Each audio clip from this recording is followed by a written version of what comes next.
Welcome back, Podsters! You are now listening to the Podsters podcast. Episode 5. Yeah. Second podcast of 2018. Yes. So, how did you guys like our first podcast? Of the year. Of 2018. Oh my goodness. I just want to know, get some feedback from you guys. Don't forget, you can always email us at thepodsters@gmail.com. That's thepodsters@gmail.com. Also, you can find us on other podcast platforms such as YouTube. Beansprout. What? Oh, it's Buzzsprout and Podbeans. And, of course, SoundCloud. I said SoundCloud. We'll edit. Okay. Yeah, so we're on all those podcast platforms for now. Yes. Why are you sounding so robotic today? I don't know. Okay. Well, Probably because I'm wearing the Mickey Mouse headphones. Well, maybe you should take them off because you sound really robotic. Okay, maybe I should. Okay.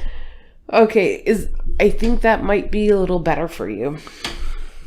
Thank you, Mommy. Mm-hmm. Today is Sunday, 2014. No. God, I have to edit. Today is Sunday, the 14th of 2018. And what do we have coming our listeners' way today? I just wanted to discuss a little bit about the fact that MLK Day is tomorrow, which would be probably today if you're listening tomorrow, right? Ask Doctor Who. Okay, anyways, MLK Day is on Monday. It's been all in the news about Trump's comments on immigration, which I find highly disgusting. It's 2018. What did he say? That's so upsetting. I haven't watched the news. All I've seen is he wants to get a bunch of death metal and black metal Norwegians over here. No, he called the Haitian immigrants or people from Haiti. Oh, what did he call them? I don't know. I haven't heard that. All I've heard is he thought we should get more Norwegians to the U.S. Yeah, but he made some derogatory comments towards Haitians. Surprise, surprise. Yeah, and it's pretty sad. And he's been accused as well of being racist in his buildings or whatever, doing things to prevent black people from living on his property or in his properties or whatever surprised. He has. This guy, in case you haven't heard our previous episodes, I've called him a cunt before and I'll stick to it. This guy definitely needs to learn some tolerance. This guy definitely does not need to be president. That too. It's really sad that he's just bringing us down. That, and I think he's bringing America back to, I don't know, the 1940s or 50s. Yeah, that's what he would like to do. Or even the similarities of the 80s. And so many people are upset with him. It's time to do something about it. Impeach him. Yeah, pretty much. I mean, what else is there to do? I don't know. Censor him, put some tape over his mouth so he can shut the hell up. Good suggestion. It's kind of a bummer considering MLK Day is tomorrow. If you guys have any comments about the issue, let us know. Email us. Comment on Facebook. Whatever you feel comfortable with. Comment wherever you want. If you want to remain anonymous, you will be anonymous. We won't, say your name. But for those who want to be noticed, then yes, we will say your name if you want. I would like to call bullshit on people who drive big vehicles, like the big Suburbans, Yukons, F-150s or F-250s, all those huge lifted trucks and whatnot. They're Why? huge vehicles, and people, I mean, there's so many people that live in this general area that have those big vehicles, and they don't know how to drive them. So, what you're saying is you're calling bullshit on people that have unnecessarily big vehicles and does not know how to drive them. That's what I said. And every time I go to the freaking store, it's one of those people trying to back out of their parking space, and they decide to back out straight and then turn, and then they have to back up again and then turn some more and then go leave the parking lot. It's just, and then they don't know how to park. They'll take up like 2 spaces, or yeah, because they can't see the white lines and stuff. Yeah, I've driven a big truck before. Like, I think it's big to me. It's the Silverado, Chevy Silverado. It's huge, and I just cannot drive it. I mean, I can drive it, but I really can't park it. It's just too much. And since you don't feel comfortable doing that, you're not going to purchase one. Exactly. Therefore, I am staying with my sedan. First, I want to back up a little bit. Okay. People in general here. Did you guys get your driver's license on a horse and carriage, a lawnmower, or tractor? Because a lot of people here can't even drive a regular little car. So I want to know what prompts you guys to think that it'll be clever to buy something oversized. Not only that, I know a lot of people that got their driver's license by just taking the test or studying the booklet themselves, going in to take the test, or, the parents will say that they taught their kid how to drive, so they have to go take the test instead of going to a driving school where you actually learn the basics and fundamentals of driving. Yeah, I think a couple of mandatory driving school lessons would be appropriate. Here's a couple of tips for you guys. If you turn on your turn signal, does not mean that you automatically can change lane. Yeah. When you're supposed to make a turn, let's say you're gonna turn left, the appropriate way to turn left is to get very close to the left side of your lane, and then maybe if you need to slow down a little bit and make your turn. People here think that it's appropriate to go as far to the right as they can. And then they treat their vehicle like it's a lawnmower or a tractor where they don't have a turning radius. So they go from the far right and try to go all the way to the left. And that you just explained as the Texas turn. Yes, that is what I call the Texas turn. And it's the ultimate Texas turn if you on top of that also think that you got to come to a complete stop before you make that turn. Oh my gosh. I cannot believe people do that still. I am just like, that drives me freaking nuts. But we've totally veered off from what I think is bullshit. People that drive big vehicles and don't know how to use them, especially in parking lots, they should be a little bit more aware of other people's vehicles. It's not fair to get dinged up because you feel like you need to drive a big truck. Yeah, and another thing with these big trucks, what is it with you guys that you can't pull in and out of the parking spaces in a parking lot?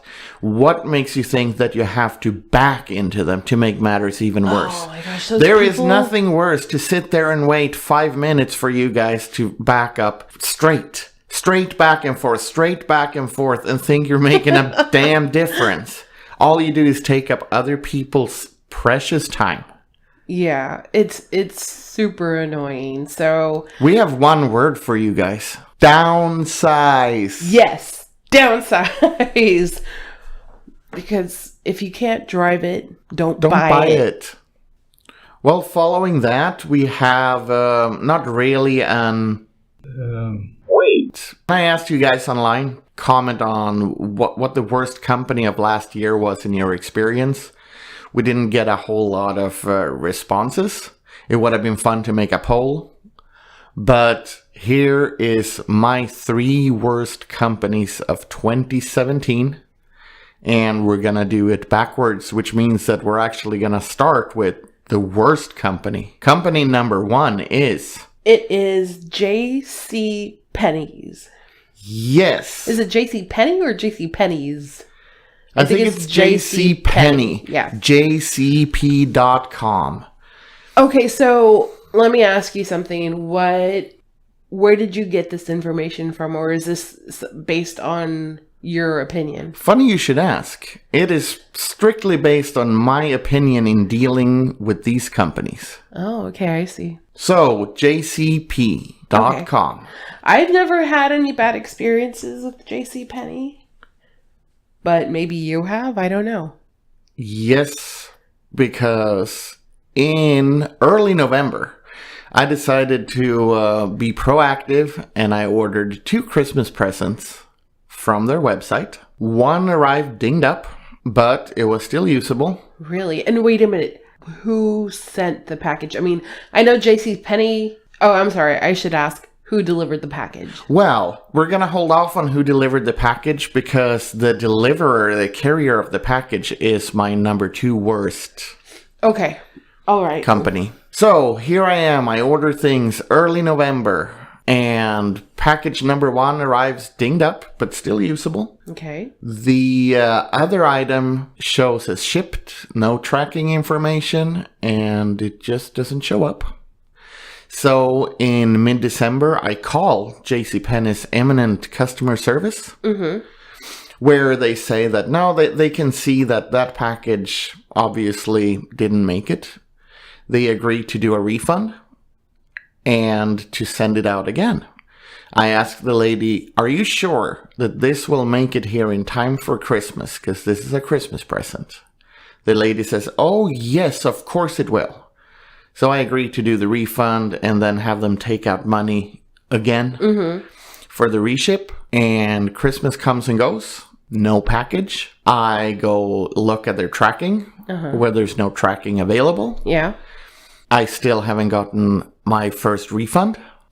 And I call them. And they can't really explain why I haven't gotten a refund yet. But it says in their system that it should be on its way. And as for package number 2, it says that it's shipped. So I ask them for tracking information. I don't get any tracking information. And I just tell the guy on the phone, give me a refund for that one then. When he states that he can't issue me a refund for it, but if I'm not happy with it, I can take it to a JCPenney store and exchange it or get a refund there. What? So I explained exactly what. So I explained to him the issue is that I have nothing to return to a JCPenney store because it hasn't arrived here. Upon when he tells me that this conversation is going nowhere, it's not an issue, and hangs up. He said that? Yes. Oh my The God. shitheaded JCPenney said that. Ooh. Great customer service. Anyways. Oh my God, I would have been livid. I was. And still decided to write it out over New Year's, waiting for refund and package. Nothing. No refund for my first package. Oh, no wow. refund or the second package doesn't show up. Well, they're dumb enough to have a chat online. So instead of calling the morons, I go on the chat and tell them the whole story. I haven't gotten my first refund, and the package that was supposed to arrive before Christmas still hasn't arrived. And they tell me that no, it's well over time that second package should have arrived to me. So they're going to issue refund number 2. Refund number 2 shows up within 2 days to my bank account. Refund number 1 is still not refunded. Ooh. So I get back to them again. And all I get is this generic, they can't really do anything about it there, but they'll send the matter to another department and they will further investigate and thanks me for my patience. Well, those of you who know me know that I don't have much patience for bullshit. So, instead of time waiting, to stir shit up. Yes. Thank God I bought the first Christmas present via PayPal, so I opened a claim with PayPal. Ah. And then I went to tell the idiots at JCP that congratulations, now you have a PayPal pending claim against you. for not delivering the goods or refunding me my money. Guess what? 2 days later, I get that refund too. So a big fuck you, JCP. You're the worst company of 2017. Yeah, I don't think I've ever had that bad of an experience. They're atrocious. They're just horrible. I don't care if they're cheap or not. There's other ways to get cheap stuff. Yeah, that's for sure. Which brings us to the second worst company of the year. The number 2 second worst company of the year is UPS.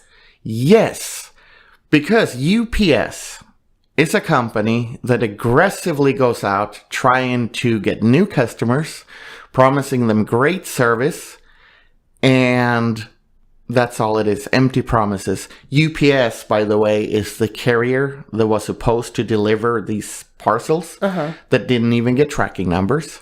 They're also the company that delivered the present that came up, dinged up. Oh, wow. They're the company that has delivered yet another present, dinged up. They're the company that constantly, when they deliver stuff to us, because we order things online, arrives dinged up. Not always internally damaged, but the packaging, it looks like they're kicking things around and playing with them. I've seen that. And here's the thing. There's several other companies out there that we won't mention on air today, but they're competitors to UPS that delivers things faster than they promise.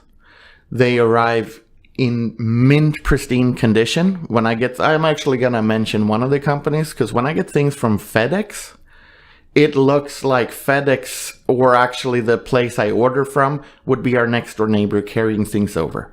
Nothing is ever dented or destroyed. And I think it's pretty sad that the Brown company, appropriate color because you're shit, tries to actively go out and even advertise on TV that, join us. Don't use any other one because we're so great at what we're doing. You are just a company full of empty promises. Yeah, can you imagine all the damage claims that UPS has on them? Oh, yes, I can. Because they're a distributor for a lot of people, especially, shippers, people that ship out product. Well, I know that I'm by no means $1 million customer with UPS for shipping, but it's to the point now that I ask vendors when I buy things online to not ship UPS, and I tell them that I'm even willing to pay a couple of bucks extra to not have to deal with the Brown company. Oh, wow. Yeah. When you buy expensive equipment, you want it to arrive safely. Yeah. You don't want to have to reorder it, and you don't want to bother the actual good people you buy it from to try and reimburse you for something that the shipper is liable for the damage. So, yes, UPS, you made it to number 2. Congratulations. Yay, UPS. All right. So, the number 3 worst company of 2017 is TxDOT. This one is simple. It should be illegal for you guys to operate the way you do. If anybody hears this and can get some sort of manager from TxDOT to get in touch with us to be on the podcast, that would be amazing. That would be awesome. I would love to give them a piece of my mind. Oh, so would I, because it is completely ridiculous that to lay a walkway and drainage pipes on a 1-mile road takes over a year. You guys are either completely sucking money out of the city here, or you're so incompetent that I think you should just close down and go home. You can leave the construction equipment, and the kids from high school, if they have like some sort of construction program, will do a better job than you guys do. Right. What really makes me mad is when they're all out there on their equipment or standing by the equipment, not doing a thing. I can drive by and see them not doing anything, and then go home. And when I have to leave again, I'll pass by them again, and they're still in the same damn spot doing absolutely nothing. And you know what they also did? They also left their lunch trash in front of the subdivision entrance, because that's where they were having their lunch. I mean, there were wrappers and bottles, and it was just horrible. I'm like, how many days of the week do you see people out there working? It's very rare that they work 2 consecutive days, I think. Right. And also, if you know that you're going to lay a drainage ditch or drainage pipes, then make a walkway, and then fill all that in and construct a road. Isn't that what you would do? Why would you start with fixing the road where you're going to run all your heavy equipment and you know that there's traffic? Mm-hmm. Then go lay a walkway just to break up the walkway, to dig a hole, wait for pipes, fill in the hole, wait a bit longer for pipes, and while you wait, run some bulldozers over there so that when the pipe arrives, you can dig up the same spot to lay the pipes and fill it again. Oh my gosh. Seriously, TechStot, you guys made it to number 3, and I would love to get a representative on you on this podcast, because this city is expanding. And if you guys can't do better than this, just don't do it at all. And I don't know if it's necessarily TechStot that's actually running the show. I think they get contractors. They contract the work out for sure. Well, then don't contract it out. They really need to be out there. 1 mile of road should not take over a year to do. Yeah. That should have been done in a couple of months. So shame, shame, shame, shame on you, TechStot. You made it number 3. Yay! I was talking to someone the other day who is a millennial, and I can't stand millennials. I'm sorry. You bug the shit out of me. But what is a millennial, if somebody listening not really certain of? Okay, so for those of you who don't necessarily know if you're a millennial or not, if you were a millennial, you were born from 1981 to 2000. Those dates actually differ from different researchers and stuff like that. But roughly that generation born between roughly those years are what's being referred to as a millennial. Yes, a millennial. Thank God I was born on the cusp of the end of Generation X. Thank God I'm a straight up Gen X. Yeah. But I do sometimes find myself, having millennial tendencies. And it happens to everybody, because I was thinking about, some of these kids that go off to college. Mm-hmm. Their parents have groomed them to go to college and be all that they can be, become a lawyer, doctor, major in business or whatnot, and go out there and get a great job so you can make lots of money. Because that's the most important thing in the world. I mean, it's very important to parents that their children do that. But, different people have different ways of showing it, I'm assuming. And I think this is the first generation where all their parents seem to act the same way. That success and money is important. At the same time, to me, this generation is spoilt from childhood. Yes. And sheltered. There's one thing of being sheltered and naive. Yes, and naive goes with being sheltered, I think. There's one thing of being book smart. That's great and all, but you guys as a generation, you lack any sense of survival and street smartness. True, because I think it's because they had a lot of they were raised by helicopter parents. Oh yeah. And I kind of think my parents were helicopter parents to an extent, and they too wanted me they tried to groom me to go to college and get a degree and be successful, but they wanted me to go in the route of majoring in business or something where I would for sure be able to find a job that made a lot of money. Right? That wasn't me at all. I mean, my interest was art, and I loved the fact, or at the time I wanted to be a teacher, so I was I want to be an art teacher. That's all I want to do, because I want to be happy. I don't necessarily think money buys happiness. I mean, Money it's does nice not to equate have. to happiness. It's great to have, but there are other things in life that can make you feel fulfilled. Exactly. And what's sad with all these kids going off to college, they end up getting huge student loans. And then they end up in workplaces where people like me work. And the only difference between them and I is that I don't have student loans to pay off. So in the long run, most of you guys didn't do better than us Gen Xers that weren't forced into college degrees, etc.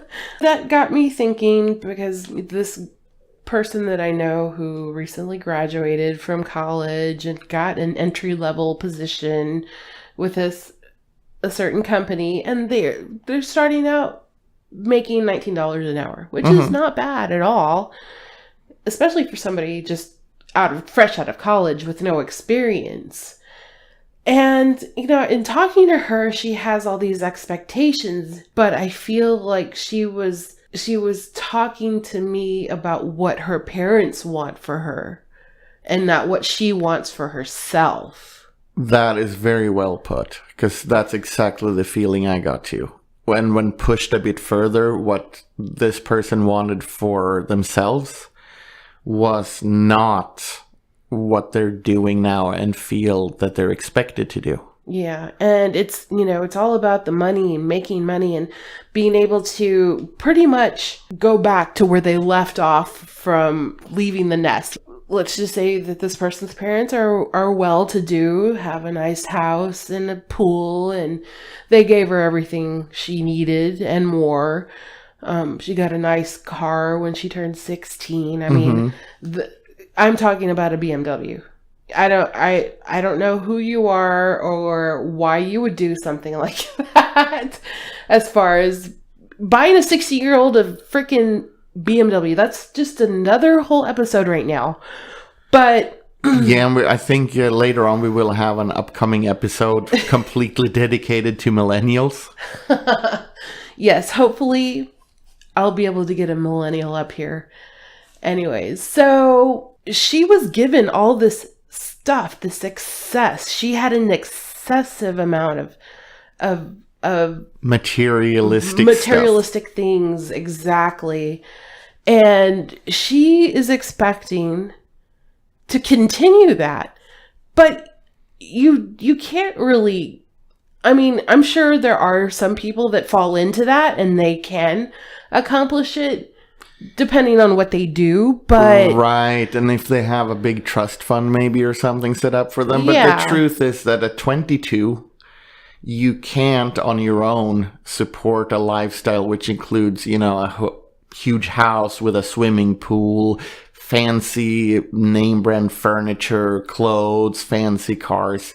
I don't know what you would do to be completely on vacations, on your own. Nice vacations and stuff like that, or traveling. Let's be reasonable here. You're just starting out a job. You need to save your money. If your next step in life is for you to go and buy a house or something like that, what are you going to do? You're going to save money. Oh, of course. That's what you have to do. And it's completely unrealistic to expect that you're going to be able to do that 1 year out of college. Yeah. And another thing too is, I guess, a tip to you guys being kind of torn in that situation.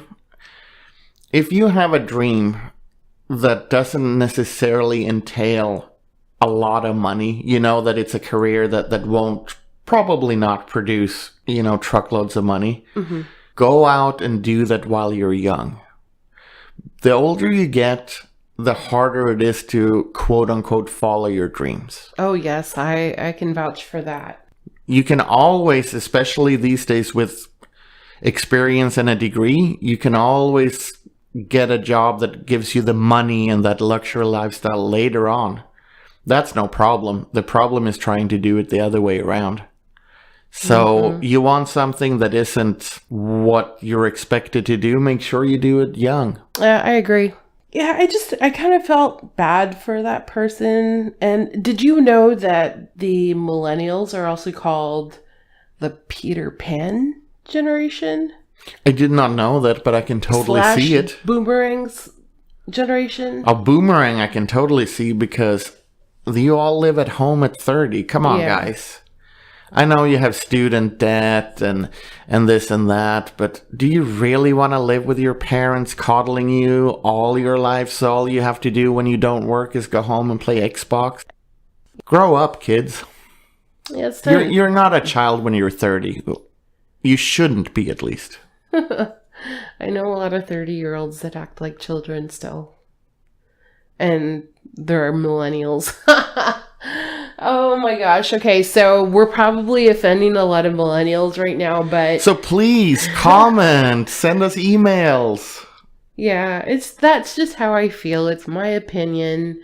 Don't think too much about it. I'm not focusing on anyone in particular when I talk bad about millennials, because it's a generalization of them, or a stereotype of millennials. There's another generation out there, of course, and this is the iGen. Have you ever heard of the I generation? No, I haven't. Look it up, Google it, because I don't remember writing anything about them. I think they were born from 2000 up until now. Yeah, and I definitely do feel bad for the iGen because they're lacking social skills because they're too busy on social media. That's one of their downsides. They're too busy on their damn smartphone to develop friendships, relationships, and stuff like that. Social skills. Yeah, exactly. Social skills. And then they become depressed more. According to one of the articles that I was reading about iGens, is that they have a tendency of becoming depressed and suicidal. And I think that's due to lack of social skills too, because... Oh yeah, I'm sure there is. I mean, you definitely need companionship. You need to have a relationship with your parents. To be locked up in a room just looking on YouTube and playing Xbox can't really be fulfilling. I'm sorry, if you're still playing Xbox after the age of 18, you need to stop. You really need to stop. Well, isn't that part of the whole Peter Pan Yeah, that is true. syndrome? Yeah, so I kind of see a lot of iGens mixed up with millennials too. Mm-hmm. They have the same tendencies as well. They do. And while we're on this subject, that whole hipster thing you guys do, you think everything is ironic. Oh my god. Before you even say that, look up what irony means before you, because it's ironic. No, it's moronic. Oh my gosh. Every time I see a hipster, I want to go punch them. I'm not recommending that for anybody by all means, but I just have the urge. My reaction is to like make a fist and get ready to go punch him or something, you know? Yeah, you hipsters are the worst. Or slap him. I don't know why. I would never do that. And I definitely suggest that no one does that. But hey, that's me being intolerant. So going back to the whole Trump thing, I need to be more tolerant so I don't sound like an ass like Trump. I think that's a nice way of closing this episode. Yes. We should all be more tolerant and not asses like Trump. Exactly. And on that note, we hope you enjoyed the show. We hope we got you a little bit annoyed enough to send us I hope we stirred some shit up. Yep, that's what we're here for, stirring shit up. So, comment. Be angry with us. We can take it. Until next time, Chris is signing off. Bye, everybody. Goodbye from Mellis. Puss och kram.